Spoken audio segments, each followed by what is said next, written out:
দলগতভাবে অপরাধের প্রমাণ পাওয়া গেলে সেই দল বা সংগঠনের বিরুদ্ধে ব্যবস্থা নেওয়ার সুযোগ আমাদের আইনে আছে। সেক্ষেত্রে দলের বিরুদ্ধে আনুষ্ঠানিক তদন্ত শুরু করা বা অভিযোগ নিয়ে কাজ করার সুযোগ আছে। সেটা ভবিষ্যতে করা হবে কিনা এটা আমরা এখনও সিদ্ধান্ত নিইনি। তবে অভিযোগ তথ্য প্রমাণাদি আছে এখন পর্যন্ত বিদ্যমান, প্রয়োজন হলে সেই ব্যাপারে যথাযথ পদক্ষেপ গ্রহণ করা হতে পারে, বাট এটার পেছনে রাষ্ট্রের একটা সিদ্ধান্তের প্রয়োজন হবে।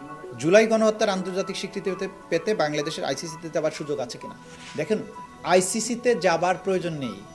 জাতিসংঘ যখন তদন্ত করে আপনাকে স্বীকৃতি দিচ্ছে যে এখানে এটা হয়েছে, তো আইসিসিতে আবার যাবার প্রয়োজন তো নাই স্বীকৃতির জন্য। আন্তর্জাতিক স্বীকৃতি তো অলরেডি জাতিসংঘ দিয়েছে।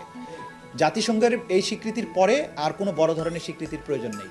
আর আইসিসিতে যাবার প্রশ্ন আসে তখনই যদি কোনো রাষ্ট্রের ভেতরে সংগঠিত মানবতা বিরোধী অপরাধের বিচার করতে সেই রাষ্ট্র সক্ষম না হয়, অথবা সেই রাষ্ট্র আনউইলিং হয়।